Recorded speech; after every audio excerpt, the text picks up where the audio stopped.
자, 첫 번째 신용장의 특성 얘기하면서요. 독립성의 원칙이라는 걸 얘기합니다.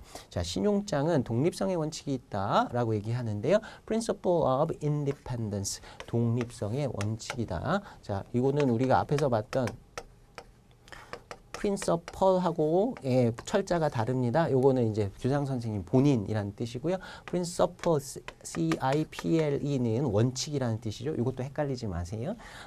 그다음에 이걸 autonomy라고 하기도 합니다. 독립성의 원칙을. 자, 요거는 그림을 한번 그려볼게요. 매도인하고 매수인하고 처음에 이제 물품 매매 계약을 체결해야 되겠죠. 그 물품 매매 계약에서 대금 지급하는 방법을 신용장으로 둘이 약속을 하는 겁니다. 자, 매도인과 매수인 사이에 계약이 있어야 신용장이 개설이 되는 거예요. 자, 이걸 1번 거래라고 할게요. 자, 1번 거래에 따라서 매매 계약에서 신용장으로 대금 지급하기로 둘이 약속을 했습니다. 그러면 이제 매수인이 우리가 지난번에 배웠던 추심에서는 매도인이 이제 은행에 찾아가고 추심 업무를 시작하게 되죠. 그런데 매수인이 은행에 찾아가요. 매수인이 은행에 찾아가서 신용장을 개설해 달라고 요청을 하는데 그 은행을 개설은행이라고 부릅니다. 자, 매수인하고 개설은행 사이에 매수인하고 개설은행 사이에도 일종의 계약이 있어요. 이걸 두 번째 계약이라고 부를게요. 자, 이거를 신용장의 개설 약정 뭐 이렇게 부르기도 하고요. 뭐 외국환 거래 계약 뭐 이렇게 부르기도 합니다. 아무튼 신용장을 신용장을 개설해 달라고. 자, 어떤 조건? 자, 신용장 관련돼서 수수료를 지급할 테니까 관련된 비용들을 내가 지급할 테니까 신용장을 개설해 주십시오라고 가서 요청을 하는 겁니다. 이게 이제 신용장 개설 약정 두 번째 계약이고요. 요거는 이제 매수인과 개설은행 사이의 계약이라고 볼 수 있어요. 자, 그다음에 이렇게 신용장 개설 약정에 따라서 개설은행이 신용장을 개설해 줍니다. 신용장을 매수인 앞으로 신용장을 개설해 줘요. 자, 신용장이 딱 개설이 되면 매수인하고 매도인 사이에 신용장 관계, 법률 관계가 따로 형성이 됩니다. 이걸 세 번째 계약이라고 할게요. 이제 세 번째 계약이 신용장인데 지금 신용장의 독립성이라고 하는 건 뭐냐면요. 신용장의 개설된 신용장이 3번 계약은 1번 계약하고 관련이 없다라는 거예요. 자, 신용장은 매매 계약 때문에 개설이 되긴 했지만 일단 개설이 되고 나면요. 매매 계약이 제대로 이행되었는지 잘 됐는지 관계없다. 그런 거랑 관계없이 그냥 신용장상에서 개설은행이 요구한 서류를 가지고 오면 돈을 주겠다. 이 약속은 매매 계약이 지켜졌는지 아닌지와 관계없이 독자적으로 간다는 거예요. 심지어 3번 계약은 2번 계약 매수인이 개설을 해달라고 해서 신용장을 개설해서 신용장이 개설됐지요. 2번 신용장의 개설 약정하고도 독립됩니다. 일단 개설이 되면 다른 사항들은 전혀 살펴보지 않고요. 그냥 약속한 대로만 이행을 해요. 자, 요거는 신용장의 독립성은 원칙적으로 은행을 보호하기 위한 규정이에요. 자, 신용장에서 은행은 매도인과 매수인 사이의 매매 계약에 대금을 지급하는 역할을 하게 되죠. 그런데 은행은 무역 전문가가 아니에요. 둘 사이에 어떤 물품을 매매하는지, 무역 거래를 할 때 어떤 돌발 상황이 있을지, 그다음에 매도인이 물품을 제대로 인도했는지 뭐 은행에 나가서 살펴본다든가 이런 걸 할 수가 없습니다. 은행은 그냥 조건, 신용장을 개설할 때 내건 조건, 서류상의 조건만 가지고 업무 처리를 해요. 그러니까 다른 변수가 생기더라도 은행은 영향받지 않는다라는 사항을 먼저 깔아두고 은행에서 시작을 하는 겁니다. 원칙적으로 독립성의 원칙은 은행을 보호하기 위해서 다른 거래하고 신용장 거래는 다 분리시켜놨다. 다른 거래에 영향을 받지 않고 3번 거래인 신용장의 그 개설된 신용장 상의 어떤 의무와 책임 이런 것들만을 부담한다. 이렇게 보시면 되겠습니다. 자. 그 밑에 박스 안에 내용 보시면요. 첫 번째 땡땡이 보시면 신용장은 그 발행의 근거가 되는 매매계약과는 별개의 거래다. 일단 발행되면 매매계약과는 독립된 별도의 법률 관계가 형성된다. 무슨 말인지 이해 가실 겁니다. 자, 두 번째 신용장에 그 매매계약과 관련된 어떠한 참조사항이 포함되어 있다 하더라도 당연히 매매계약에 대금 지급을 하기 위한 것이기 때문에 매매계약상의 어떤 내용들이 여기에 반영이 돼서 서류상의 조건으로 반영이 될 겁니다. 그렇게 참조사항이 들어가 있다 하더라도 은행은 그 계약과 그 계약이라는 건 매매 계약 얘기하는 거예요. 매매 계약과는 어떠한 관계도 없다. 그에 구속되지도 않는다. 은행은 이 계약, 1번 계약, 심지어는 2번 계약에서도 영향을 받지 않는다라는 걸 얘기하는 것이 신용장의 독립성의 원칙입니다. 자, 그 다음에 세 번째 내용 보시면요. 수입자는 신용장 조건과 실제 인도된 계약 물품이 서로 다르다는 이유로 대금 지급을 미루거나 취소할 수 없다. 자, 은행에서는 조건대로 서류를 갖고 오면 돈을 바로 줍니다. 근데 그 서류는 결국에 매수인한테 넘어가거든요. 근데 매수인이 서류를 갖고 왔는데 실제로 인도된 물품이랑 비교해 보니까 서로 달라요. 이거 잘못됐는데 신용장 대금을 지급하지 말라거나 지급한 신용장 대금을 뭐 다시 돌려달라거나 이렇게 얘기할 수 없습니다. 그냥 신용장의 조건대로 그 서류가 와서 대금이 지급되었다. 은행이 그렇게 대금 지급했다라고 하면 물품이 어떻든 심지어는 전혀 물품이 인도가 되지 않고 서류만 왔다 하더라도 그에 대해서는 이의 제기를 할 수 없는 거예요. 왜냐하면 신용장의 독립성 때문에 독자적인 어떤 조건에 따라서만 대금을 지급하지 매매 계약이 제대로 이행되었는지 여부는 전혀 여기에 영향을 미치지 않습니다. 그래서 수입자도 신용장 조건과 일치하는 서류만 제대로 왔다라고 하면 물품이 계약 물품과 다르다라고 해서 뭔가 이의 제기를 할 수 없습니다. 그 다음에 신용장을 개설한 후에 수입자가 부도가 난 경우에 개설은행은 이를 이유로 수입대금 결제를 지연하거나 선적서를 반송할 수 없다.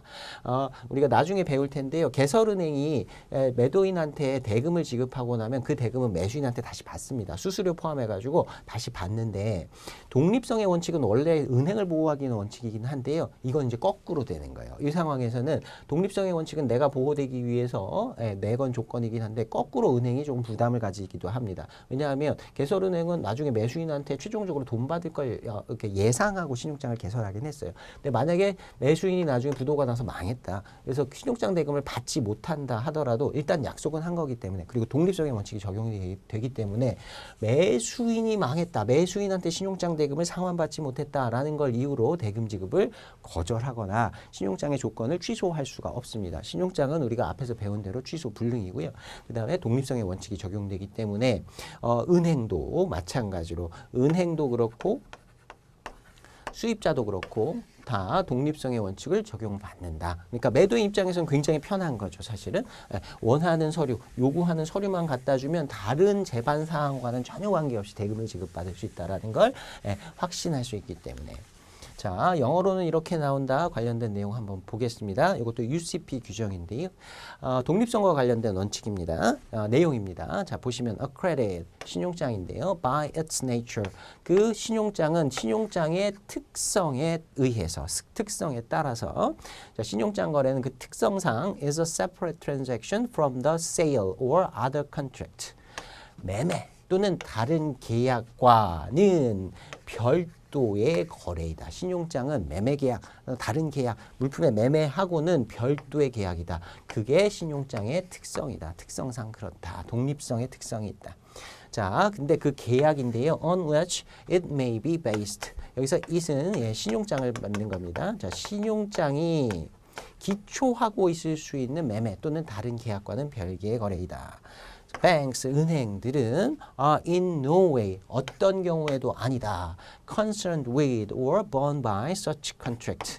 그러한 계약이라고 하는 건 이제 1번 매매 계약을 얘기하는 겁니다. 매도인과 매수인 사이에. 그러한 계약에 concerned, 관련되지 않고 bound by, bind의 과거 분사가 bond죠. 그래서 be bound 하면은 묶이다, 구속되다라는 뜻으로 해석하시면 돼요. 그런 계약과 관련도 없고 구속되지도 않는다. Even if, 이렇다 하더라도 any reference whatsoever, 뭐가 됐든지 어떠한 참조가 to it, 그 신용장에 대한 참조가 어떤 게 있다 하더라도 자, 그 참조가 included in the credit, 신용장에 포함되어 있는 참조가 뭔가 매매 계약을 참조하도록 한다든가 매매 계약과 관련된 내용이 들어있다 하더라도 신용장은 그 특성상 매매 계약과는 관련이 없는 별개 계약이고 은행은 관련도 없고 구속되지도 않는다. 그 매매 계약이면 이런 내용을 UCP에서 이렇게 표현하고 있습니다. 자, 그 다음에 계속 보시면요.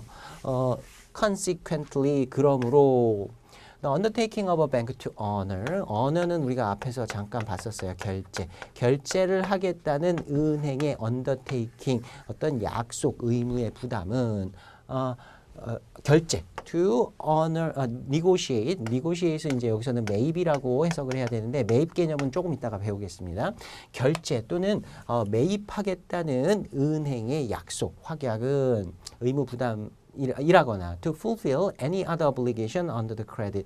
신용장 하에서 어떠한 의무를 fulfill 다 하겠다는 의무 이행을 다 하겠다는 약정은 is not subject to 무엇에 영향을 받지 않는다. 영향받지 않는다. Claims or defenses by the applicant. applicant는 이제 나중에 볼 거예요. 개설 의뢰인을 말합니다. 수입자입니다. 신용장을 개설해달라고 요청한 사람. applicant에 의한 어떠한 클레임, 청구라든가 디펜스, 방어, 그러니까 항변이라고 번역을 합니다. 변명 같은 거죠. 어떤 항변이나 주장에 영향을 받지 않는다. 대상이 되지 않는다.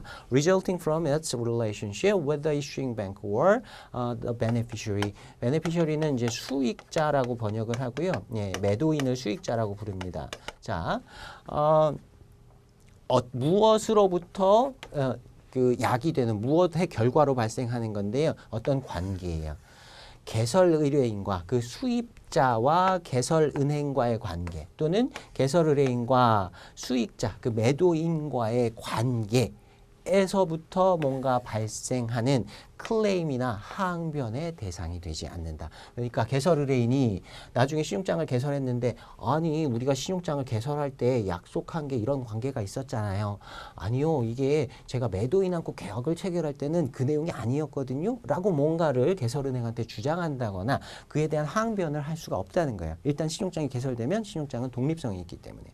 자, 그 다음에 beneficiary, 수익자, 그 매도인은 can in no case, 어떤 경우에도 can in no case라고 했으니까 할 수 없다 이렇게 해석하시면 되고요. avail itself 하면 우리말로는 원용하다 뭐 이렇게 번역하기도 하고요. 이걸 유리하게 주장하다 이렇게 해석하시면 됩니다. 이걸 따로 외우지 마시고요. 그냥 이 구문을 여러 번 읽어보시면 돼요. Can in no case avail itself. 자신에게 유리하게 뭔가를 할 수 없다는 거예요. Of the contractual relationship. 계약적인 관계인데 existing between banks. 우리가 아직 배우진 않았는데 은행이 개설은행 말고 여러 은행들이 여기에 이제 신용장 업무에 참여합니다. 그 은행들 간에 존재하는 은행들 간의 관계라든가 or between applicant and the issuing bank 또는 개설 의뢰인 매수인과 개설 은행 사이의 어떤 관계를 그런 계약적 관계를 자신에게 유리하게 주장할 수 없다는 거예요. 그러니까 매도인 입장에서는 아니 은행이 개설은행하고 다른 은행들이 있거든요. 그 은행들의 업무 처리가 이렇지 않습니까? 또는 개설은행하고 매수인하고 그 어플리컨트하고 계약 체결할 때 이런 계약 관계가 있지 않았습니까? 그걸 자신한테 유리하게 주장할 수 없다는 거예요. 다시 정리하면요. 제가 이렇게 1, 2, 3번 계약으로 나누는 거 3번 그 신용장 계약은 1번의 매매 계약, 2번의 신용장의 개설 약정과는 전혀 별개 동떨어진 계약이다. 독립성을 인정받는다. 이렇게 보시면 됩니다. 자, 그 다음에 An issuing bank should discourage any attempt. 어떠한 시도를 discourage래요. 그러니까 courage 하면 장려하다, 북돋우다라는 뜻이고요. 요거는 이제 그렇게 하지 마십시오. 제지한다. 개설은행이 제지하여야 한다. 어떤 시도를 제지해야 되는데 by applicant, 개설 의뢰인의 그 매수인의 시도를 저지해라. 어떤 시도냐면 to include, 포함시키려고 하는 시도예요. As an integral part of the credit, 신용장의 integral part, 중요한 부분으로서 copies of the underlying contract. underlying contract는 번역할 때 원인 계약 이렇게 번역을 합니다. 깔려있는 계약이라는 뜻인데 매매 계약, 제가 옆에다가 그림으로 그렸던 1번 계약을 생각하시면 돼요. 그 매매 계약의 사본을 포함시키려고 한다든가 또는 프로포마 인보이스, 이거는 견적 송장이었죠. 우리가 앞에서 배웠습니다. 자, 견적 송장이라든가 and the like, 이와 유사한 것들을 신용장의 주요 부분으로서 포함시키려고 하는 어떤 시도를, 개설의뢰인, 매수인의 시도를 저지하여야 한다. 그러니까 개설의뢰인 그 매수인 이렇게 할 수 있는 거죠. 신용장은 독립성이 있으니까 매매거래랑 관계가 없네. 그러니까 아예 그냥 매매계약서를 신용장 조건 전부에다가 신용장 조건은 매매계약서에 따른다, 이런 식으로 확 집어넣어 버린다든가, 다른 서류들, 매매계약과 관련될 수 있는 서류들을 신용장의 중요 부분으로 포함을 시켜버리려고 하면 곤란하다. 그래서 처음에 신용장을 개설할 때부터 이렇게 무리한 조건을 신용장에다가 집어넣으려고 매수인, 개설의뢰인이 시도를 한다고 하면 은행에서는 못하도록 해야 한다라고 규정을 하고 있습니다. 자, 그 다음에 양거래 2번에 추상성의 원칙 보겠습니다. Principle of Abstraction 이렇게 돼 있는데요. 추상성이라는 게 굉장히 여러 가지 의미가 있지만 여기서 이해하실 때는 어떤 구체적인 실체가 아닌 추상적인 것, 이렇게 이해를 하시면 돼요. 자, 추상성의 원칙이라는 건 은행이 신용장의 서류만으로 모든 것을 판단한다는 것이다. 아까 독립성 원칙하고도 약간 비슷한 점이 있는데요. 은행은 조건으로 내건 일치하는 제시, 서류만을 보고 대금 지급의 여부를 판단합니다. 그런데 그 서류라는 게 실제, 그러니까 매매 계약의 이행을 서류에다가 반영을 하고 있는 거긴 하지만 은행에서는 실제로 계약이 이행됐는지, 선적일까지 매도인이 물품을 선적했는지, 계약과 일치하는 물품을 실제로 인도했는지, 이런 실제를 보는 게 아니라 그게 추상적으로 서류로 표현되어 있는 그 서류상의 내용만을 보고 업무를 진행한다는 거예요. 그러니까 개설은행은 신용장을 개설해주고 나서 대금 지급을 할 때 실제로 항구에 간다든지 뭐 이런 거 물품을 가서 검사한다든지 해가지고 이게 계약과 일치하는지 여부를 판단하지 않고요. 그런 실체는 보지 않고 추상적으로 그냥 개념만 본다는 거예요. 서류상으로 표현되어 있는 내용만 보고 업무 처리를 한다. 이게 추상성의 원칙입니다. 추상성의 원칙 역시 은행을 보호하기 위한 규정이에요. 이런 게 없다고 하면 은행들이 꼼꼼하게 내용들을, 실제 내용들을 좀 판단해야 되는 경우가 발생할 수 있기 때문에, 그래서 추상성의 원칙이라는 건 서류거래 원칙하고도 동일한 의미로 보시면 됩니다. 자, 이런 관계예요. 추상성의 원칙, 서류거래 원칙 거의 동일한 의미인데 추상성의 원칙을 조금 더 구체적으로 표현하는 게 서류거래 원칙이다. 이렇게 얘기할 수 있습니다. 은행은 서류를 거래하는 거다. 서류를 보고 대금을 지급하는 거다. 그래서 심하게 얘기하면요. 신용장은 서류의 매매를 위한 거래이다. 이렇게까지 얘기합니다. 이것도 시험에 이런 표현도 나올 수 있어요. 신용장은 서류를 매매하는 거래이다. 맞다고 보셔야 됩니다. 추상성의 원칙, 서류거래의 원칙에 따라서 업무를 처리하기 때문에 그런 표현이 나왔다라고 보시면 됩니다. 그래서 박스 안에 보시면요. 첫 번째 내용, 신용장의 관계 당사자는 계약 물품 실체와 관계없이, 실제적인 실체와 관계없이 계약 물품이 기록된 서류에 의해서 업무를 처리한다. 그 다음에 은행은 서류가 문면상 일치하는지, 문면이라는 게 그 서류에 글자가 써 있는 앞면, 겉면이라는 뜻입니다. 영어로는 face of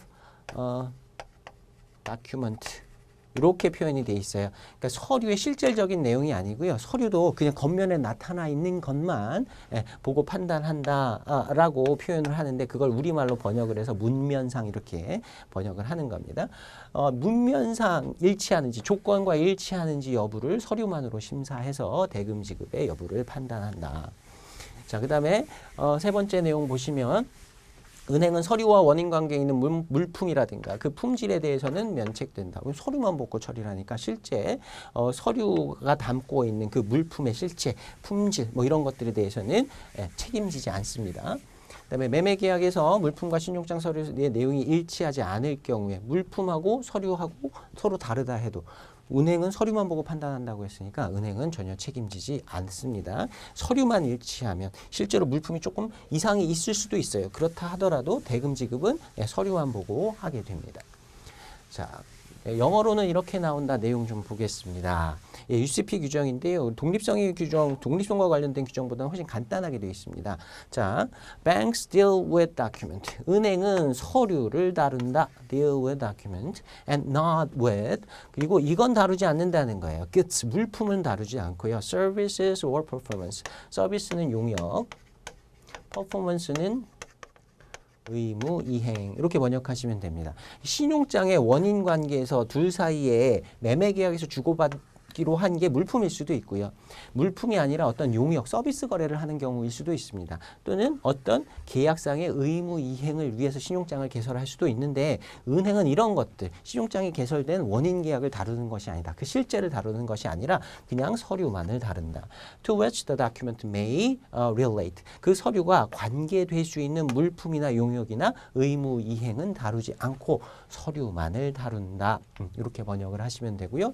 이 구문이 나오면서 이 내용을 설명하고 있는 신용장의 특성은 하면 신용장의 추상성 또는 서류거래 원칙 요걸 찾아주시면 되는 거예요.